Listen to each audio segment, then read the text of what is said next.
Welcome प्यारे बच्चों। तो अब हम इस वीडियो में जूझ पाठ की डिटेल समरी को जानने वाले हैं। तो जैसा कि आप सभी लोग जानते हैं कि इस बार डिटेल समरी क्यों जरूरी है, क्योंकि बोर्ड एग्जाम में 10 एमसीक्यू आएंगे और जो एमसीक्यू प्रश्न का लेवल है, जो ये 10 एमसीक्यू क्वेश्चन होने वाले वितान से, इनका लेवल आसान नहीं होने वाला। अगर आपको लग रहा है 25 से 30 मतलब ऑब्जेक्टिव क्वेश्चन की वीडियो देख के जा रहे हैं तो वो इतने आसान नहीं होंगे। ठीक है, इसके लिए आपको चैप्टर को समझना पड़ेगा। तो 10 तो आपके पास एमसीक्यू आ रहे हैं और 4 मार्क्स के क्वेश्चन आंसर भी आ रहे हैं। तो 10 एमसीक्यू बहुत मैटर करते हैं। 4 मार्क्स के क्वेश्चन आंसर आप मिला के फिर भी लिख लोगे अगर आप ये वीडियो देखोगे, लेकिन एमसीक्यू प्रश्न बिना 20-25 ऑब्जेक्टिव क्वेश्चन करके नहीं होने वाले। ये मैं आपको क्लियर बताने वाला हूं। अगर आपको यकीन नहीं आता तो आप पिछले साल का पेपर देखना, बोर्ड एग्जाम का एमसीक्यू प्रश्न आपको समझ के करने पड़ेंगे।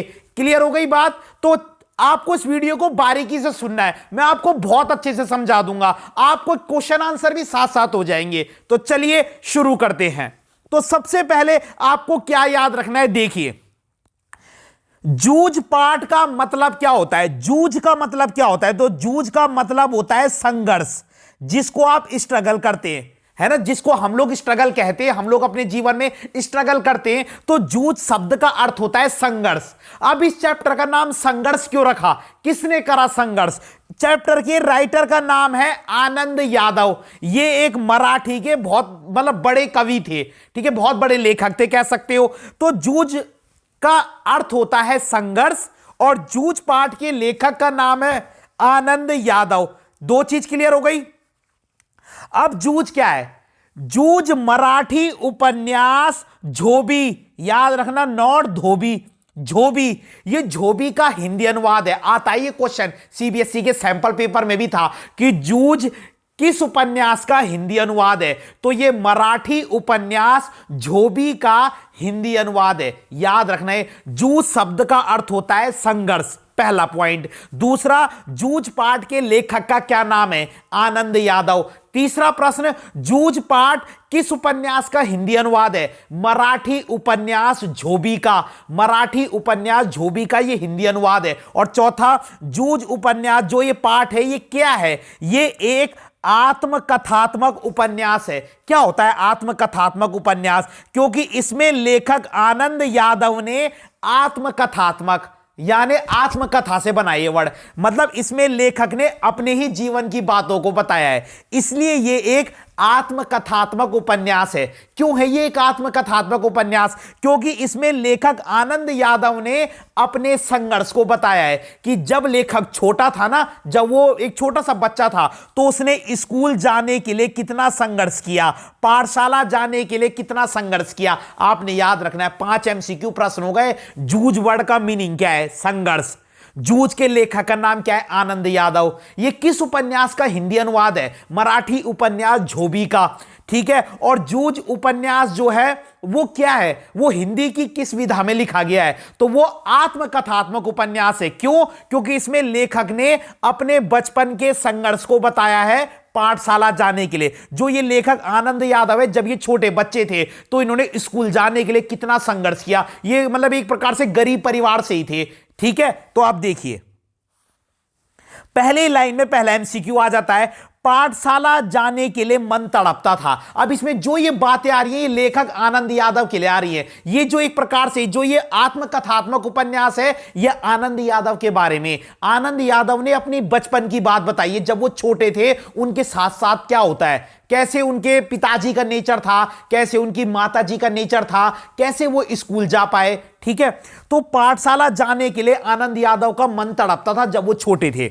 लेकिन दादा, यहां पर दादा का मतलब पापा है। याद रखना है, कंफ्यूजन मत होना, कोई दादा नहीं है यहां पे। दादा शब्द उनके पापा के लिए आया है। लेकिन अपने पापा के सामने खड़े होकर यह कहने की उनकी हिम्मत नहीं होती थी। क्यों नहीं होती थी? यहां से भी आ सकता है प्रश्न। क्योंकि उनके पिताजी बहुत गुस्से वाले थे और उनको डर लगता था कि कहीं ये मेरी हड्डी पसली एक ना कर दे। हड्डी पसली एक ना कर दे का मतलब क्या है? उसके पिताजी बहुत क्रोधित थे। ठीक है, गुस्से वाले थे। क्लियर हो गया इतना कि जो लेखक आनंद यादव है, जब वो बच्चे थे तो वो स्कूल जाना चाहते थे, लेकिन वो अपने पिताजी से ये बात कह नहीं पा रहे थे। उनके पिताजी ने ना एक्चुअली उनकी स्कूल छुड़वा दी थी। वो 5th क्लास में थे और 5th क्लास वो पास नहीं कर पाते, तो उनके पिताजी उनकी स्कूल छुड़वा देते। क्लियर हो गई बात। तो वो 5th पास नहीं थे उस समय, डर। तो वो स्कूल वो हिम्मत नहीं जुटा पा रहे थे कि मैं बोलूं कि मैं स्कूल जा पाऊंगा, नहीं तो कहीं पापा पीट ना दे। पापा गुस्से वाले थे, इसलिए मैं ताक में रहता था कि कोई दादा को समझा दे। दादा का मतलब पापा है, मैंने पहले ही बता दिया।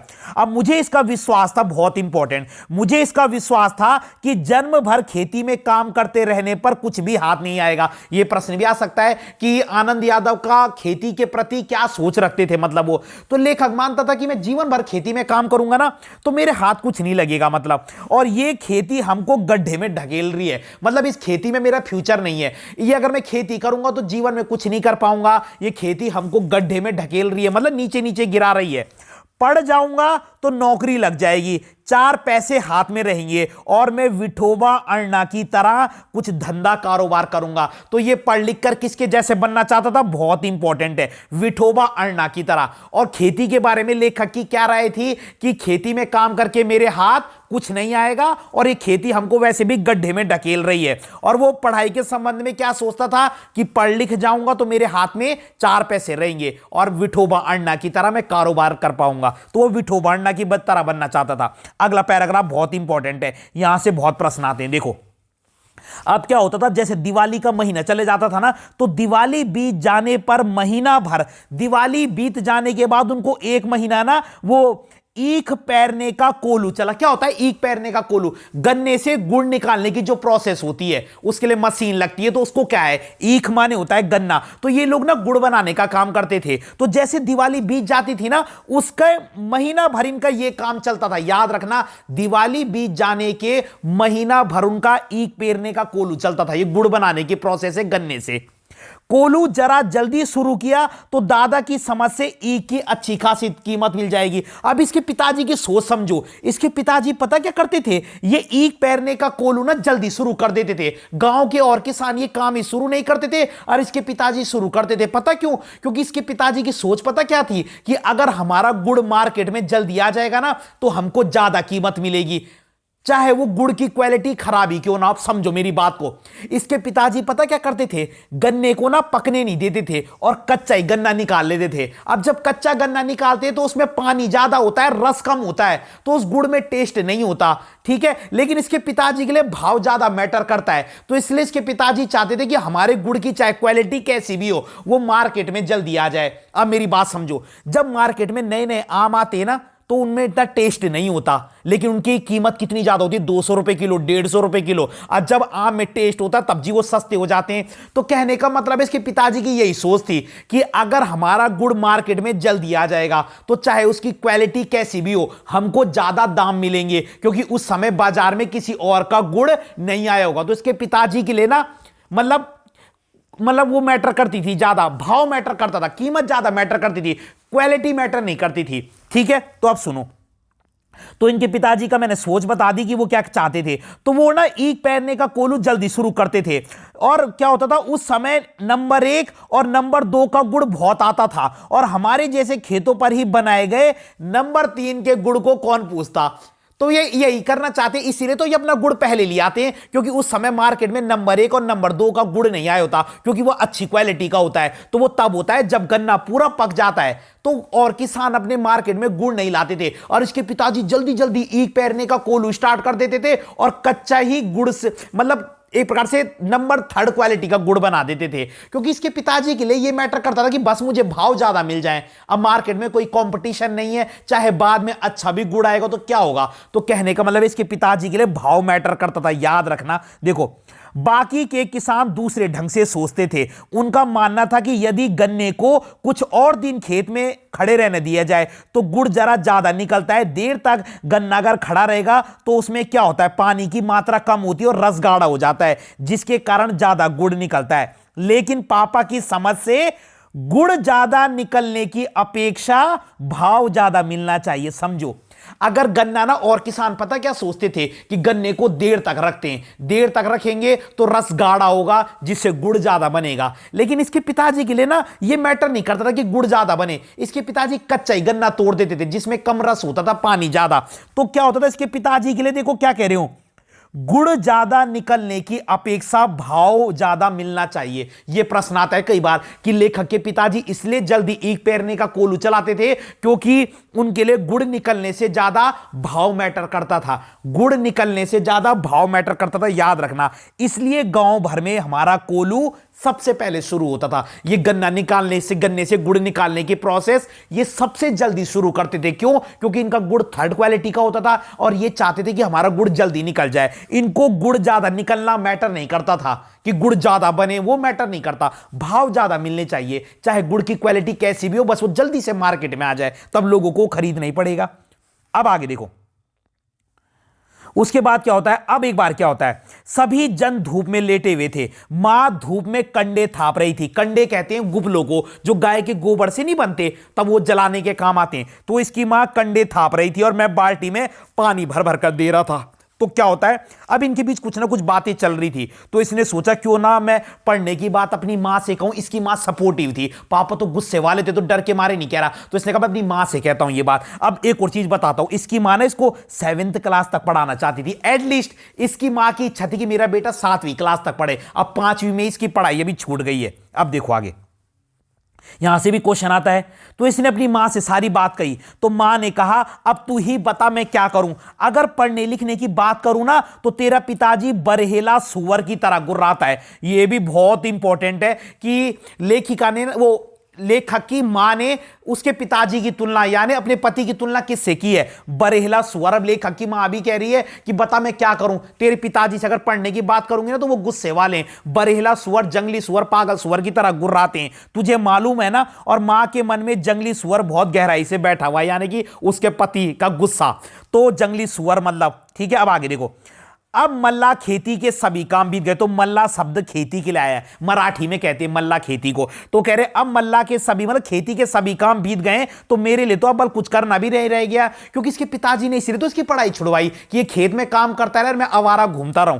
इसलिए कहता हूं तू दत्त, अब नए कैरेक्टर आ गया बहुत इंपॉर्टेंट, दत्ताजी राव सरकार से मेरे पढ़ने के बारे में कह। अब दत्ताजी राव सरकार कौन है जो इसकी मदद कर सकते हैं? दत्ताजी राव सरकार उस गांव के एक जाने माने आदमी है जिनसे सब लोग थोड़ा डरते हैं, क्योंकि वो पढ़े लिखे भी हैं, पैसों वाले भी है। तो होता है ना एक रुतबे वाला आदमी। तो वो कहते हैं कि तू अगर दत्ताजी राव से बात कहेगी ना, लेखक कह रहा है अपनी मां को कि तू दत्ताजी राव से बात कहेगी तो दत्ताजी राव सरकार पापा से कहेंगे, और पापा उनसे थोड़ा डरते भी हैं, उनकी बात मान लेंगे। क्लियर है? और ये लोग ना इनकी खेती का काम भी करते थे पहले, तो इसलिए भी थोड़ा ये इनको मानते हैं। तो अब उसने सब कुछ बोल दिया कि मैं भी चलूंगा तेरे साथ और हम उनके यहां जाकर बात करेंगे और उनसे बोलेंगे पापा से बात कर देना, कि दत्ताजी राव सरकार मतलब समझा देंगे पापा को। अब देखो क्या होता है, उसकी मां कहती है ठीक है। अपने बेटे की खुशी के कारण उसकी मां ना राजी तो हो जाती है, लेकिन उसकी मां की आवाज में उदासी थी, क्योंकि उसकी मां को लगता था कि यार इससे काम नहीं बनेगा। लेकिन उसकी मां अपने बच्चे की खुशी के लिए चली जाती है। पहले उसकी मां को लगता था इससे काम नहीं बनेगा। अब क्या होता है देखो, रात को मैं और मां दत्ताजी राव देसाई के यहां गए। दत्ताजी राव देसाई, याद रखना, अब ये रात में चले गए। मां ने दीवार के सहारे बैठकर दत्ताजी राव सरकार से सब कुछ कह दिया। वे भी इस बात से सहमत हो गए और मां ने पता क्या बता दिया कि इसके पापा सारे दिन रखमाबाई के कोठे पर गुजार देते। इसके पिताजी ना रखमाबाई के कोठे पर जाते थे, रखमाबाई नाम याद रखना, और खेती के काम में हाथ नहीं लगाते। उसकी मां ने सब पोल पट्टी खोल दी उसके पापा की कि दिन भर घूमते रहते हैं, रखमाबाई के कोठे पे जाते हैं। और मां जी ने उनको यह विश्वास भी दिला दिया दत्ताजी राव को कि इसके पिताजी को सारे गांव भर में आजादी के साथ घूमने को मिलता रहे। इसने बच्चे का पढ़ना लिखना बंद करवा दिया। और बात भी सही है, उसकी मां ने दत्ताजी राव सरकार को यह ट्रस्ट दिला दिया कि इसके पिताजी ने इसलिए इसकी पढ़ाई बंद करी कि ताकि वो खुद घूम सके। डन। अब दत्ताजी राव सरकार चिढ़कर बोले अच्छा आने दे उसे, अब सुनाता हूं मैं उसे अच्छी तरह। अब क्या होता है, उठते उठते मैंने भी दत्ताजी राव से कहा कि अब जनवरी का महीना है, अब परीक्षा नजदीक आ गई है, मैं यदि अभी भी कक्षा में जाकर बैठ गया तो मैं पढ़ाई कर रिवीजन कर लूंगा। 2 महीने बचे हैं इसके पास। अब ये 2 महीने उस साल के नहीं है, इसका 1 साल बर्बाद हो गया है। कंफ्यूज मत होना, जैसे मैं इस साल 5वीं में हूं ना तो ये साल तो चला गया, अगले साल के 2 महीने बचे पेपर होने के लिए। समझो इस बात को। तो क्या होता है फिर कि 2 महीने में मैं 5वीं की तैयारी कर लूंगा, तो वो साल तो इसका गया। अब मैं परीक्षा में पास हो जाऊंगा, इस तरह मेरा साल बच जाएगा ये वाला। तो अब खेती में कुछ ऐसा काम भी नहीं है और मेरा एक साल पहले ही बेकार चला गया। बच्चे कंफ्यूज हो जाते हैं, इसका एक साल बेकार जा चुका है, अब अगले साल के 2 महीने बचे हैं एग्जाम होने के लिए। तो ये कह रहा है 2 महीने में मैं कर लूंगा कवर। अब आगे देखो, जी कहकर हम खड़े हो गए। मैं मेन बता रहा हूं, उड़ते उड़ते हमने ये भी कह दिया कि इसके पिताजी को ये बातें मत बताना कि हमने ये बातें आकर तुमसे बताई है, नहीं तो इसके पिताजी तो हमें घर में आके पिटाई करेंगे या गुस्सा करेंगे। उन्होंने ये बोल दिया। तो दत्ताजी राव सरकार बोलते तुम टेंशन मत लो, मैं अपने हिसाब से बात कर लूंगा, बस तुम ये बोल देना कि उन्होंने तुम्हें बुलाया है, मतलब दत्ताजी राव सरकार तुम्हें याद कर रहे थे, इतना बोल देना। अब मां के साथ मां बेटे दोनों लौट आते हैं। तो 1 घंटा बीते, दादा घर आया। 1 घंटे के बाद उसके पिताजी घर आते हैं उनके घर पे। तो आते ही मां ने पता क्या कह दिया कि अरे मैं साग सब्जी देने दत्ताजी राव सरकार के घर गई थी, तो उन्होंने कहा बहुत दिनों से तेरा आदमी नहीं देखा, जरा उसको मेरे यहां भेज देना। अब ट्रिक तो अपनानी थी। तो उसकी मां ने क्या बोला कि मैं उनके यहां साग सब्जी देने गई थी, ये थोड़ा बहुत खेती का काम भी करते थे ना, और तो इन्होंने बोला कि मैं साग सब्जी देने गई थी। तो दत्ताजी राव सरकार ने बोला कि मेरे को तेरा आदमी दिखाई नहीं दिया, तो जरा उसको भेज देना। अब ये थोड़ी बोलते कि हम चुगली करके आ गए। आगे देखो, अब वो कहता है कुछ काम था क्या? दादाजी उसके पापा ने बहुत गंभीरता से पूछा, उत्सुकता से पूछा कि यार इतने बड़े आदमी ने मुझे बुलावा भेज दिया, मुझे तो कुछ बताया ही नहीं उन्होंने, तो तू रोटियां सेक ले, तब तक गणपा आए तो उसे खेतों पर भेज देना। क्लियर हो गई बात? ये नाम सब लेखक के लिए आ रहे हैं, गणपा भी याद रखना है। अब उसके पापा तुरंत खड़े हुए और देसाई जी के बाड़े का बुलावा दादा के लिए सम्मान की बात थी। बाड़े का बुलावा मतलब जो दत्ताजी राव देसाई उन्हें अपने घर पे बुला रहे ना लेखक, उसके लिए, ये लेखक के पापा के लिए बहुत सम्मान की बात थी, वही जो घूमते रहते थे। तो क्योंकि उसके पिताजी तो ऐसे ही थे, लेकिन इतना बड़ा आदमी बुलाए तो भाई उनके लिए बहुत सम्मान की बात है। ठीक है, फिर क्या होता है, आधा घंटा बीतने पर मां ने मुझसे कहा कि अब तू जावल और कहना कि जीम ने बुलाया है। जीमने का मतलब होता है खाना खाना। खाना खाने का टाइम तो हो ही गया था। उसने कहा नहीं कि तू रोटियां सेक ले, तो उसकी मां ने ट्रिक लगा के पीछे से बेटे को भेज दिया, क्या कि तू ऐसा बोलना पापा पापा घर चलो, खाना खाने का टाइम हो गया है, ताकि दत्ताजी राव सरकार के सामने दत्ताजी राव सरकार फिर मेरे बच्चे से पूछेंगे कि अरे तू क्या कर रहा है। समझो ये इनका पहले ही मिली भगत है। ठीक है, अब पीछे से लड़का जाएगा तो वो पूछेंगे कि अरे तू क्या कर रहा है बेटा आजकल, कि ताकि सारी पोल पट्टी खुल जाए। अब क्या होता है देखो, अब ये चले जाता है वहां, तो वो बोलता है क्यों आया रे छोकरे? तो वो बोलता है अरे मैं अपने पापा को बुलाने आया हूं, अभी खाना नहीं खाया। तो वो बोलता है बैठ मेरे पास थोड़ी देर। समझो देखो क्या ट्रिक है, वो तो पहले ही मिल के आ गए थे, लेकिन अब तरीका। तो वो कहते हैं कि तू कौन सी कक्षा में पढ़ता है? तो मैंने बोला कि मैं 5वीं में पढ़ता हूं, लेकिन अब नहीं जाता स्कूल। उन्होंने कहा क्यों रे, जबकि उनको सब पहले से पता है। तो बल दादा ने मना कर दिया, इसने साफ साफ बोल दिया बेटे ने कि पापा ने मना कर दिया और बोला है कि खेतों में पानी लगाने वाला कोई नहीं है। तब दत्ताजी राव सरकार बोलते हैं भाई क्यों बे रत्नापा? रत्नापा उसके पापा का नाम है, वही जो इधर उधर घूमते रहते हैं। क्यों रत्नापा? वो बोलता है जी हां, आप क्या जी बोले फंस गए वो तो। फिर तू क्या करता है? सरकार ने फिर उनसे जब बातें उते पूछी तो सारी पोल पट्टी निकल गई कि क्या क्या है।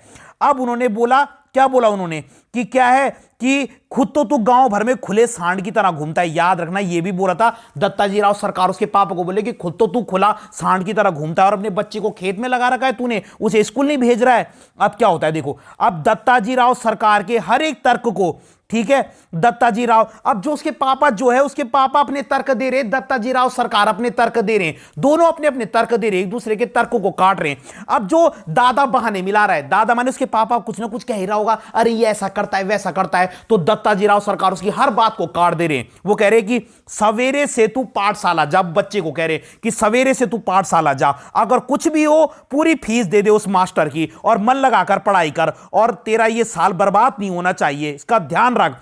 अगर इसने तुझे पढ़ने नहीं भेजा तो तू मेरे यहां आ जाना सुबह शाम, मतलब जो हो सके काम यहां। हां, तो वो कह रहे सुबह शाम जो हो सके वह काम कर यहां और पाठशाला जाते रहना। वो कह रहे कि अगर ये तुझे नहीं भेजेगा ना तो तू मेरे यहां आ जा, मैं भर दूंगा तेरी फीस, टेंशन मत ले, तू यहां आ जाना मतलब, और मैं पढ़ाऊंगा तुझे। इसके पास जरा ज्यादा बच्चे हो गए, टोंट मार रहा है, इसलिए तुम्हारे साथ कुत्तों की तरह बर्ताव कर रहा है। दत्ताजी राव सरकार ने खूब सुना दिया कि लगता है इसके बहुत सारे बच्चे हैं, तब ये तुझे पढ़ने नहीं भेज रहा। ये एक इनडायरेक्टली टोंट है, उनका एक ही लड़का तो था, यहां पर तो एक ही लड़के का जिक्र है। वो कह रहे, मतलब कहने का मतलब है अगर इसके बहुत सारे बच्चे भी होते तब तो बात खब्बी रही है कि उसे पढ़ने नहीं भेज रहा, इसलिए वो टोंट मार रही कि इस पे बहुत बच्चे हैं ना जो ये तुझे पढ़ने नहीं भेज रहा। तो दत्ताजी राव सरकार ने खूब खबर ली उसके पापा की, रत्नापा की। अब मैंने वो कहते बल मैंने कब मना किया है, बल वो तो बल इसको गलत आदत पड़ गई थी, तब मैंने इसके लिए पाठशाला जाना बंद कर दिया। अब उसके पापा ने भी गेम खेल दिया, घुमा दिया रत्नापा ने बातें। तो वो कहते हैं दत्ताजीराव सरकार अरे कैसी आदत है। तो पता क्या बोलते थे उसके पापा, ये कभी बल कंडे बेच देता था, कंडे माने वही जो गोबर के बनते, कभी चारा बेच देता था, कभी सिनेमा देखने भाग जाता था, कभी खेलने चला जाता था, खेती और काम में तो बल ये ध्यान ही नहीं लगाता था। अब ये सब याद रख लेना कि कभी ये कंडे बेच देता है, कभी चारा बेच देता है, कभी सिनेमा देखने भाग जाता था, कभी खेलने, खेती पर ध्यान नहीं देता था, ना पढ़ाई पर ध्यान देता था। अब उसने भी हल्ला बोल दिया, दादा ने मेरे ऊपर हल्ला बोल दिया, मतलब उसके पापा ने भी अब कई सारे बहाने बना दिए कि ऐसा ऐसा करता है। तो फिर दत्ताजीराव सरकार ने बोला क्यों रे छोकरे, अब उसके पापा उसको ही फंसाने की कोशिश कर रहे हैं। तो उनका बेटा कहता है नहीं जी, बस एक आध बार मैंने मेले में पटा पर पैसे लगा दिए थे, मतलब मेले में मैंने पैसे लगा दिए थे। दादा तो कभी भी सिनेमा देखने के लिए, मेरे पापा तो मुझे पैसे भी नहीं देते सिनेमा देखने के लिए, तो मैं कैसे जाऊंगा। हां, खेत पर गोबर बीन बीन कर मां से कंडे थपवा लिए थे और उन्हें बेचकर मैंने कपड़े जरूर बनवाए। वो भी मां ने जब कंडे थापे थे ना, जो गोबर उपले, उनको बेचकर मैंने उनसे कपड़े जरूर बनाए, पर बाकी मैंने ऐसे काम नहीं किए। और उसी समय एक आध बार सिनेमा देखने भी गया, तो मैंने भी झूठ सच मिलाकर ठोक ही दिया। अब थोड़ी बहुत गलती इसकी भी रही होगी, लेकिन इसने भी तब अपने आप को बचाने के लिए कह दिया कि बस एक आधी बार सिनेमा देखने गया और कपड़े भी मैंने वो उपले बेचकर बनवाए। तो ये आप देख लेना, ठीक है। और सिनेमा देखने के लिए तो मेरे पापा ने कभी पैसे भी नहीं दिए, तो इसने भी दो चार ठोक ही दी। अब बचने के लिए तो करना ही था। अब क्या होता है देखो, अब खाना खाते खाते अब ये घर आ जाते हैं, मतलब तो खाना खाते खाते इसके जो पापा है ना, वो इससे प्रॉमिस लेते हैं, सुन पाठशाला 11 बजे से शुरू होती है। पता नहीं कौन सी पाठशाला है जो 11 बजे से शुरू होती है, याद रखना ये आ सकता है कि पाठशाला कब से शुरू होती थी। तो 11 बजे से शुरू होती थी और दिन निकलते इसके पापा पता क्या शर्त रखते हैं, सुन लो, दिन निकलते ही खेत पर हाजिर होना चाहिए, यानी सुबह होते ही तू पहले खेत पर जाएगा और 11 बजे तक पानी लगाएगा। याद रखना इसके पिताजी क्या क्या वचन लेते हैं, तू सुबह ही खेत पर जाएगा और 11 बजे तक पानी लगाएगा, फिर 11 बजे स्कूल जाएगा, ठीक है, और खेत पर से सीधा पाठशाला पहुंचना और सवेरे आते समय ही बैग लियाना खेत में, मतलब तू बैग लेके ही आना, तैयार हो या रोके सुबह ही खेत पे आ जाना और फिर पानी उनी लगाना, फिर यहीं से 11 बजे जाना और छुट्टी होते ही घर में बस्ता रखकर सीधा खेत पर आना और घंटा भर यानी 1 घंटा जानवरों को चराना। ढोर माने होता है जानवर। तो उसके पापा ने क्या शर्त रखी, सुबह होते ही बैग उठाकर सीधा खेत में चले जाना और 11 बजे तक पानी लगाना, फिर 11 बजे स्कूल जाना, शाम को जब 5 बजे आएगा तो तब सीधा खेत पे नहीं आना, जब 5 बजे आएगा पहले बैग रखने घर जाना, फिर सीधा खेत पे आना और 1 घंटे जानवरों को चराना। और अगर कभी कभी काम ज्यादा हुआ तो तुझे पाठशाला में गैर हाजिर भी करना पड़ेगा, मतलब अब्सेंट भी रहना पड़ेगा। अगर काम ज्यादा होगा ना तो तुझे छुट्टी भी मारनी पड़ेगी। उसके पापा ने शर्तें रख दी। अब वो कहता है अरे खेत में काम होगा तो गैर हाजिर रहना ही चाहिए। अब वो खुश हो गया ना, तो अपने पापा की बात को वो हाँ हाँ हमें करने लगे, बच्चे जैसे होते ही हैं, मैं सवेरे शाम खेतों पर आता रहूंगा ना। अब वो तो खुश हो गया। अब क्या होता है देखो, हाँ यदि नहीं आया ना तो किसी दिन तू मुझे गांव में जहां मिलेगा मैं तुझे वहीं कुचल दूंगा। उसके पापा कह रहे हैं अगर तू नहीं आया तो गांव में अगर इधर उधर घूमता हुआ मिला तुझे वहीं कुचल दूंगा। तेरे ऊपर बहुत पढ़ने का भूत सवार हुआ है ना, कौन से तू बहुत बालिस्टर होने वाला है पढ़ लिख कर। दादा बार बार कुरकुर कर रहा था, मतलब उसके पापा बार बार ना टोंट मार रहे थे, तो मैं चुपचाप गर्दन नीची करके खाना खाने लगा। अब खाना खाते समय ये कन्वर्सेशन हो रही है जब वो वहां से आ गए दत्ताजीराव सरकार के घर से अपने घर। रोते धोते पाठशाला फिर से शुरू हो गई। चलो, गर्मी सर्दी हवा पानी वर्षा भूख प्यास आदि का कुछ भी ख्याल ना करते हुए खेती के काम की चक्की में 11 से 5 बजे तक पिसते रहने से छुटकारा मिल गया। अब पहले कहां खेत में रहता था, दिन भर भूखा प्यासा जाड़ा गर्मी सब सहन कर रहा है। अब ये 11 से 5 आराम से अब स्कूल की छांव में रहेगा कम से कम, और उस पिसने से बेटर है मास्टर की छड़ी की मारी अच्छी है। वो कह रहा वहां धूप रूप में रहने से पिसने से बेटर तो क्या है, 11 से 5 में स्कूल की छांव में रहूंगा और मास्टर के डंडे ही खा लूंगा। अगला देखो, दोपहर भर की कड़क धूप का समय अब पाठशाला की छांव में बीतने लगा और गर्मी के 2 महीने आनंद अब उसके बीतने लग गए। 2 महीने का ही टाइम तो है। तो जहां वो पहले खेत में रहता था धूप वूप में, अब वो पाठशाला की छांव में रहने लगा। ठीक है, अब वो क्या होता है, ढंग से सुनो। अब वो फिर से 5वीं कक्षा में जाकर बैठ गया। अब जब वो वहां बैठ गया तो फिर से नाम लिखवाने की जरूरत ही नहीं पड़ी। 5वीं नापास की टिप्पणी आगे लिखी हुई थी, तो 5th क्लास उसने पास ही नहीं की। अब वो 5वीं के ही हाजिरी रजिस्टर में लिखा रह गया। पिछले पहले दिन कक्षा में गया तो गली के 2 लड़कों को छोड़कर कोई भी उसकी पहचान का नहीं था। क्यों? क्योंकि उसके साथ के बच्चे तो अब 6 में चले गए होंगे, 1 साल उसका बर्बाद हो गया ना, दूसरे साल बैठा है। तो वो केवल 2 लड़कों को जानता था, वो भी उसके गली के थे, इसलिए। ढंग से सुनो, बाकी कोई पहचान का नहीं था। मेरे साथ के सभी लड़के आगे चले गए थे। मेरी अपेक्षा कम उम्र के थे बच्चे, और उनको पर मैं अब कम अक्ल का समझता था। अब लेखक को लग रहा है यार मुझे अपने से कम अक्ल के बच्चों के साथ बैठना पड़ेगा, और है ना, और ये बात उसके मन में आई तो उसका मन थोड़ा सा वो हो गया कि यार मुझे अपने से कमजोर बच्चों के साथ बैठना पड़ रहा है। ये होता ही है अपने जूनियरों के साथ। अब बाहरी अपरिचित जैसा एक बेंच के एक सिरे के कोने पर ये जा बैठा। अब ये गया और एक बेंच पर बैठ गया। पता कैसे बैठ गया? जैसे कोई उसमें नहीं बैठ जाता, जैसे कोई बस अड्डे पर, मतलब वो लड़का अपनी पोटली संभाल कर बैठा रहता है, नया नया बच्चा, कि कब बस आएगी, कब मैं जाऊंगा। ये भी एक बेंच पर जाकर बैठ गया। और पुरानी किताबों और पुरानी कॉपियों का तो अब उस कक्षा से कोई संबंध ही नहीं है, क्योंकि अब कहां से पढ़ाई चल रही है, कहां से चल रही हो। तो 2 महीने 1 साल बर्बाद हो गया, और फिर इस साल के भी अब 2 ही महीने उसके पास तब आ रहा है। तो वही है। और वो ऐसे बैठ रहा था बेंच में जैसे कोई बच्चा अपनी पोटली संभाल कर कहां बैठता है, बस अड्डे पर। अब वो जैसे अंदर आता है ना, क्या है नया मेहमान, अब उसकी रैगिंग टाइप की होने लग गई। क्या नाम है मेहमान, नया दिखाई देता है या गलती से इस कक्षा में आ गए हो? यह बात कक्षा के सबसे शरारती लड़के चौहान के लड़के ने पूछी। उस कक्षा का सबसे शरारती लड़का था चौहान का लड़का, और उसने ही सबसे पहला सवाल पूछा कि नया दिखता है, नए नए आए हो, ऐसे करके। और खिल्ली उड़ाने लगा उसकी, मतलब मजाक उड़ाने के सेंस में पूछा। और मेरी ध्यान में आया कि मेरी पोशाक भी अजनबी जैसी है, क्योंकि ये खेत से ही तो जाता था, तो उसके कपड़े वैसे भी गंदे हो जाते थे। क्योंकि बालू गड़ी माने मिट्टी में गड़ी हुई लाल माटी के रंग में मटमैली धोती और गमछा पहन कर गया था। यानी कि इसकी धोती तो क्या थी, मटमैली हो चुकी थी मिट्टी में, और गमछा पहना हुआ था इसने। अब उन्होंने क्या करा, देखे देखे तुम्हारा गमछा, और ये गमछा छीन दिया उन्होंने। और पूरी कक्षा में अब गमछे की क्या है, खींचातानी होगी और फट जाएगा, ये सोचकर इसका मन रोने का हो गया। देखो, लेकिन ऐसा हुआ कुछ नहीं। इसका गमछा जैसे उन्होंने खींचा ना, तो इसको लगा अब तो ये फट गया गमछा, लेकिन ऐसा टचवुड हुआ नहीं, मतलब। तो इसका मुंह रोने का हो गया, लेकिन ऐसा हुआ नहीं, क्योंकि इतने में मास्टर आ गए थे, और वह गुंडा झट से बैठ गया, वही चौहान का लड़का। अब रणनवरे मास्टर कक्षा में आए। सबसे पहली एंट्री होती है रणनवरे मास्टर की। इनके बारे में क्या याद रखना है, तो जो गमछे वाली हरकत हुई थी ना, वो रणनवरे मास्टर के आगे हुई थी। तो रणनवरे मास्टर ने पूछा मटमैला गमछा देखकर, मिट्टी में रंगा हुआ, कि किसका है बे गमछा? तो उसने बोला मेरा। उसने बोला तू कौन? मैंने कहा मैं जकाते। अब इसका नाम जकाते भी आ गया। याद रखना है, जकाते नाम भी इसके लिए आया है। रत्नप्पा नाम उसके पापा के लिए आया था। मैं जकाते पिछले साल फेल होकर इसी कक्षा में बैठा हूं। उन्होंने बोला गमछा ले जा पहले, और मेरा गमछा उठाकर नीचे डाल दिया।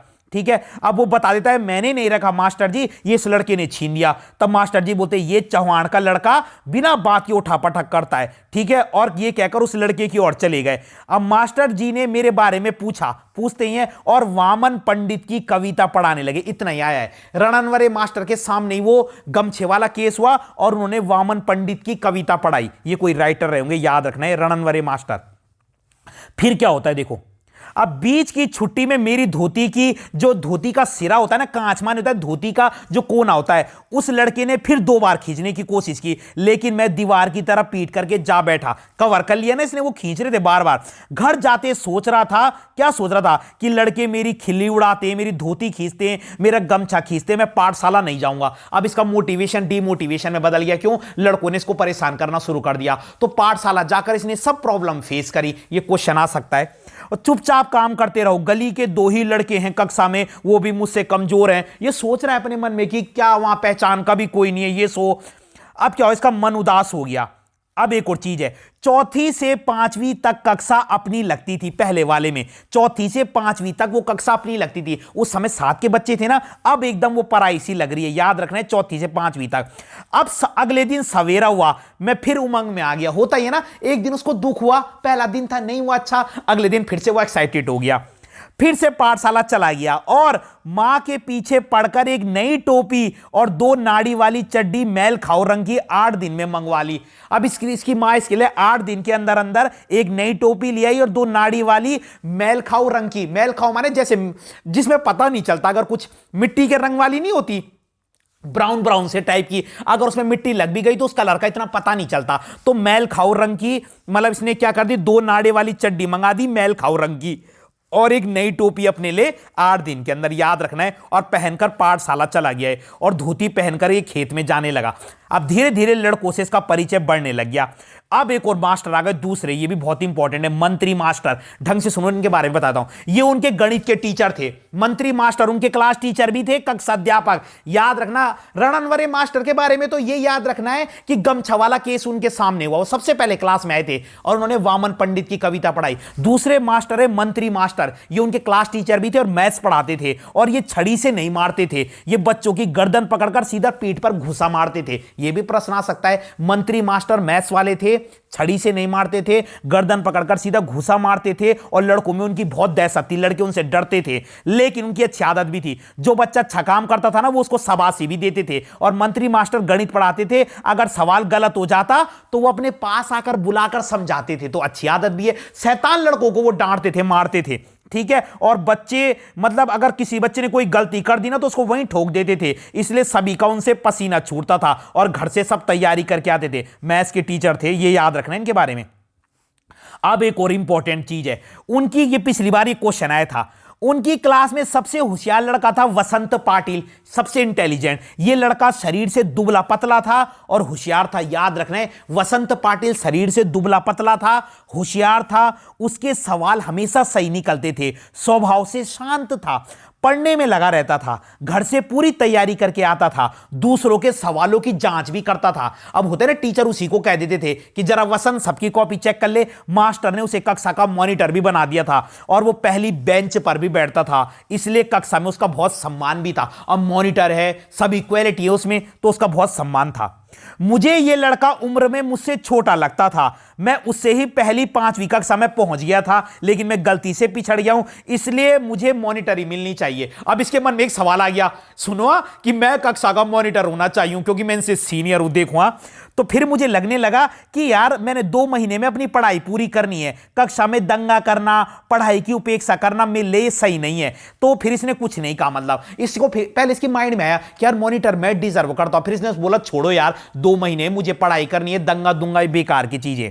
अब क्या होता है, इन सब बातों के कारण मेरा ध्यान पढ़ाई की ओर ही रहा, इन चीजों में नहीं पड़ा। और वसंत पाटिल की तरह मैं भी पढ़ाई का काम करने लगा। मैंने अपनी किताबों पर अखबार के जिल्द चढ़ा दिए, जैसे आप लोग चढ़ाते हो ना, इसने अखबार के जिल्द चढ़ा दिए। अपना बस्ता सही से रखने लगा, हमेशा कुछ ना कुछ पढ़ने लगता था। ये भी कौन, ये लेखक। उसने यदि कक्षा में कोई शाबाशी का काम किया वसंत पाटिल ने, तो ये भी अगले दिन वैसे ही करता था। और मन की एकाग्रता के कारण गणित अब झटपट समझ में आने लग गई। अब फोकस हो गया ना, तो गणित भी इसके समझ में आने लग गई, और इसके सवाल भी अब सही होने लगे।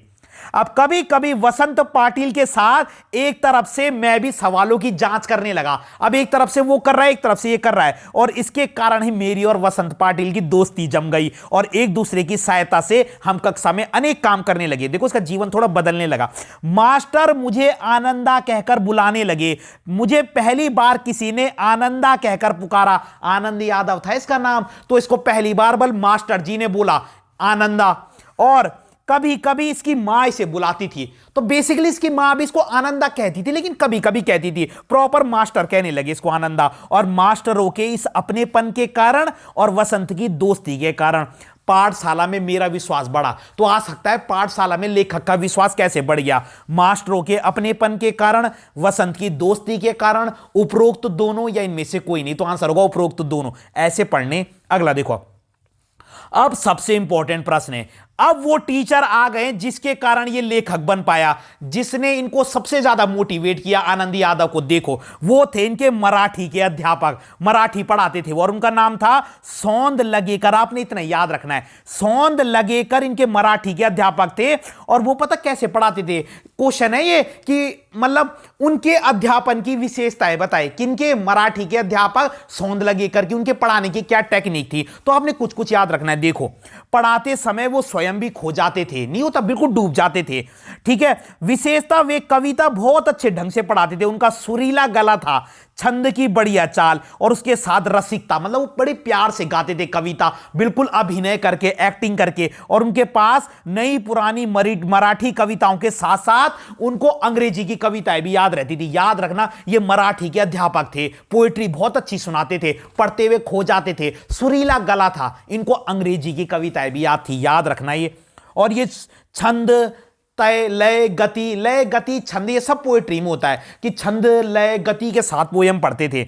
और पहले वो एक आध बार कविता खुद गाते थे और फिर बैठे बैठे एक्टिंग, अभिनय के साथ कविता का भाव बताते थे और उसी भाव की किसी अन्य कविता की कविता सुनाकर भी दिखाते। यानी कि एक पोयम पढ़ते और उस पोयम से रिलेटेड ही फिर और पोयम भी सुनाते थे। ठीक है, आगे देखो। अब ये प्रश्न आ सकता है, बीच बीच में कवि यशवंत, एक बार पढ़ लेना अगर उनको डिफिकल्ट बनाना हो। यशवंत बोरकर तांबे, शॉर्टकट नाम पढ़ लो। उन्होंने यशवंत बोरकर तांबे, गिरीश, केशव कुमार आदि के साथ अपनी मुलाकात के वो किस्से भी सुनाते थे। ये कि मैं इनसे मिलाऊंगा, ये जो मराठी के अध्यापक है ना, ये इनसे मिले थे, यशवंत बोरकर तांबे, गिरीश, केशव कुमार, और उन्हें बताते बच्चों को कि मैं इनसे भी मिल चुका हूं, उनको किस्से बताते थे। क्लियर हो गया। उसके बाद क्या होता है देखो, उसके बाद याद आ गई तो वो अपनी भी एक आध कविता सुना देते थे। क्लियर हो गई। उसके बाद देखो अब क्या होता है, तो ये उनसे बहुत इंप्रेस हो गया। अब सुबह शाम खेत पर पानी लगाते हुए या ढोर माने जानवरों को चराते हुए अकेले में खुले गले से वे सारे कविताओं मास्टर के हाव भाव से और गति से गाता था। जैसे मास्टर जी एक्शन करके क्लास में गाते थे ना, अब वो वही काम खेत में करने लगा। जब वो जानवर चरा रहा है, जब वो पानी लगा रहा है, उनकी एक्टिंग करने लगा, उन कविताओं के अर्थों से खेलने लगा। मतलब अब ये कविता की ना अलग अलग राइमिंग करने लगा, एक्सपेरिमेंट करने लगा, नई नई लाइनें जोड़ने लगा। अब क्यारियां पानी से कब भर गई हैं इसका भी इसको ध्यान नहीं रहता था, और मास्टर की चाल पर ये दूसरी कविताएं पढ़ी जा सकती है ये भी इसको पता चलने लग गया। अब ये नई नई क्रिएशन करने लग गया। जैसे होता है ना, मास्टर ने कोई पोएम की एक टोन पढ़ाई या किसी लय में पढ़ाई, ये दूसरी कविता उस लय में एक्सपेरिमेंट करता था, जैसे म्यूजिक डायरेक्टर करते हैं। ठीक है, अब क्या हुआ, क्यारियां कब पानी से भर गई इसको ध्यान ही नहीं रहता था। अब बहुत इंपॉर्टेंट लाइन है देखो, इन कविताओं के साथ खेलते हुए मुझे दो बड़ी शक्तियां प्राप्त हुई। सबसे पहले क्या, पहले जानवरों को चराते समय, पानी लगाते समय, दूसरे काम करते हुए इसको अकेलापन बहुत खटकता था। पहले इसको अपने साथ के लिए कोई ना कोई चाहिए था, इसको बहुत बोरियत आती थी अकेलापन, लेकिन अब इसको अकेलापन बहुत अच्छा लगता है। याद है, प्रश्न आता है कि अब क्या है, कविता करने से पहले अकेलेपन के प्रति लेखक की क्या सोच थी और बाद में क्या सोच थी। तो पहले लेखक को अकेलापन बहुत बेकार लगता था। जब वो जानवर चराता था, खेतों में पानी लगाता था, तो वो बहुत बोर होता था, उसको अपने साथ बातें करने वाला कोई चाहिए था। लेकिन जब उसे कविता करने लगा तब उसको अकेलापन अच्छे लगने लगा। क्यों? तब वो खुले मन से गाकर, नाचकर, मतलब मास्टर की तरह एक्टिंग करके क्या करता था, कविताएं गाता था। डन।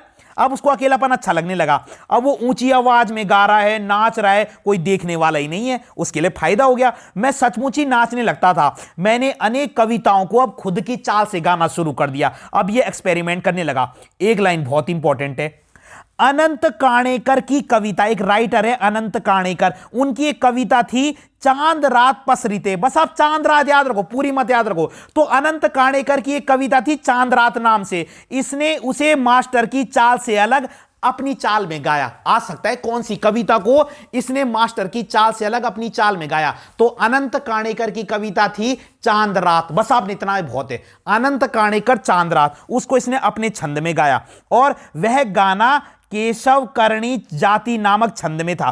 तो ये चाल जो थी ना, जो उसने नई चाल बैठाई उस कविता में, वो एक गाने की थी, केशव करणी जाति नामक छंद में। याद रखना है, केशव करणी जाति। तो ये वर्ड ना एमसीक्यू पढ़ के याद आ जाते हैं अगर आपने एक बार पढ़ा है। तो उसने मास्टर की एक कविता, जो अनंत काणेकर की कविता थी चांद रात, मास्टर ने उन्हें पढ़ाई होगी। अब उसने क्या करा, मतलब कहीं ना कहीं तो मैंने अनेक कविताओं को अपनी खुद की चाल में गाना शुरू करा। तो एक अनंत काणेकर की कविता थी वही चांद रात, जिसे उसने खुद की चाल में गाया, और किस उसमें, केशव करणी जाति नामक छंद में गाया। आगे देखो अब क्या होता है, वो ये कह रहा है कि हाँ, मास्टर को मेरा प्रयत्न इतना अच्छा लगा। अब जब ये कोई चीज नई कविता बनाता था ना, तो टीचर को दिखाने जाता था, सौंदलगेकर जी को। अब मास्टर जी को इसका प्रयास इतना अच्छा लगता था कि उन्होंने 6ठी 7वीं कक्षा के सभी लड़कों के सामने मुझसे बुलाकर गवाया। अब कितना प्राउड फील होता है अगर छोटे बच्चे को हम बड़ी क्लास के बच्चों के सामने गवाएंगे। तो ये 5th में था, 6ठी 7वीं के लड़कों के सामने इसने गाया और पाठशाला के एक समारोह में भी इसको गाने का मौका मिला। इस कारण मेरे कुछ नए पंख निकल गए। अब इसके अंदर और कॉन्फिडेंस आ गया कि मैंने 6th 7th वालों के सामने भी पोएम सुना दी और एक समारोह में भी गा दिया स्कूल में। अब मास्टर स्वयं कविता करते थे। अनेक मराठी कवियों के कवि मतलब उनकी बुक्स उनके घर में थी। काव्य संग्रह का मतलब होता है, मैंने तुम्हें बताया ये मराठी के टीचर थे, तो मराठी के जो राइटर है उनकी बुक्स तो इनके पास होगी। तो ये क्या करते थे, ये अपने किस्से भी बताते थे अगर ये किसी से मिले हैं, और इसके कारण ये कवि लोग मुझे आदमी ही लगने लगे। खुद सौंदलगेकर मास्टर कवि थे, इसलिए इसको ये विश्वास हो गया कि कवि भी अपने जैसे ही हाड़ मांस का, क्रोध लोभ का मनुष्य होता है। इस लाइन को समझो क्या है। अब जब इसे थोड़ा थोड़ा कविता करना आ गया ना, अब ये मास्टर सौंदलगेकर से भी मिलने लगा, तब इसको ये विश्वास हो गया कि मैं भी कवि बन सकता हूं, और कवि भी मेरे जैसा ही एक आम आदमी, हाड़ मांस का एक पुतला होता है। अब तुम बोलोगे सर आईएएस ऑफिसर कैसे होते हैं? आईएएस ऑफिसर भी तुम्हारे जैसे ही बच्चे होते हैं, बस वो मेहनत के कारण आईएएस ऑफिसर बन जाते हैं। बाकी ये थोड़ी उनमें 3 आंख है या कुछ और है। जो बच्चे 99% ला रहे हैं वो भी आपके जैसे हैं, बस वो थोड़ी ज्यादा मेहनत करते हैं या बहुत ज्यादा मेहनत करते हैं। एक नाक ही है उनके पास, 2 आंख ही है। तो इसको भी तब विश्वास होने लगा कि मैं भी ये कर सकता हूं। और कवि भी तो एक हाड़ मांस का ही पुतला होता है, उसके अंदर भी क्रोध होता है, लोभ होता है, तो मैं भी क्यों नहीं कर सकता मतलब। तो मुझे भी लगा कि मैं भी कविता कर सकता हूं। अब इसने एक कविता बनाई, ढंग से सुनो। अब मास्टर जी के दरवाजे पर एक मालती की बेल थी, होता है ना जैसे मनी प्लांट होता है, ऐसी मालती की बेल है। इसने क्या हुआ, हां, मास्टर के दरवाजे पर छाई हुई मालती की बेल पर मास्टर ने कविता लिखी थी। वह कविता और वह लता मैंने दोनों ही देखी थी। इसके कारण मुझे लगता था कि अपने आसपास, अपने गांव में, अपने खेतों में कितने ही ऐसे दृश्य हैं जिन पर मैं कविता लिख सकता हूं। अब जो सौंदलगेकर मास्टर है ना, उनके घर के बाहर एक मालती की बेल थी जिस पर उन्होंने ही कविता लिखी थी।